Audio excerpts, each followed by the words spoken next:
The accommodation of the growing staff of the CCDC is quite an interesting story. I mean, we started off, as I said, as this research group within the chemistry department in Cambridge.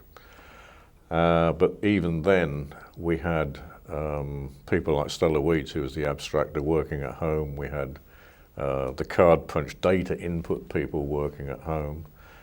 We had the clerical people who looked after the clerical needs of the growing database. They worked initially in an office that Olga rented from Lucy Cavendish College, and then in a room in the attic of the biochemistry department in Tennis Court Road, where we also rented a small room.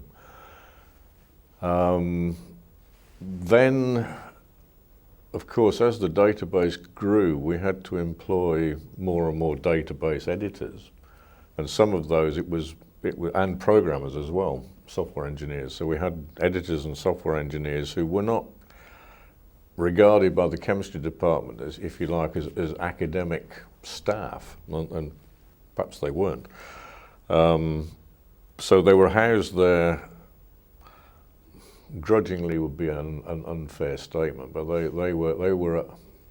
were sort of allowed into chemistry department for a while, and then I think the word, we need this space, basically.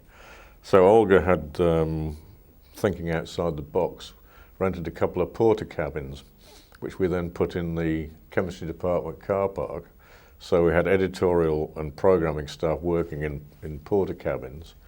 We still had a lot of people. Some editors worked at home. We'd given up the Lucy Cavendish and biochemistry options as basically not adequate. And so we had people in chemistry, people in porta cabins in the car park, and people working at home. That was the way it evolved. Until, of course, the great day came when we could build our own building. And in January '92, was the first time that all of the staff of the Cambridge Crystallographic Data Centre ever worked together. So that was quite an interesting, people who'd been working for 10, 15 years at home suddenly were thrust into a work environment. But it all settled down very well, actually, by the mid-90s. So that's the sort of interesting history. We had porta cabins, I think with 2 porta cabins, one at each end of the building, which were regarded with great amusement by the students and staff of chemistry.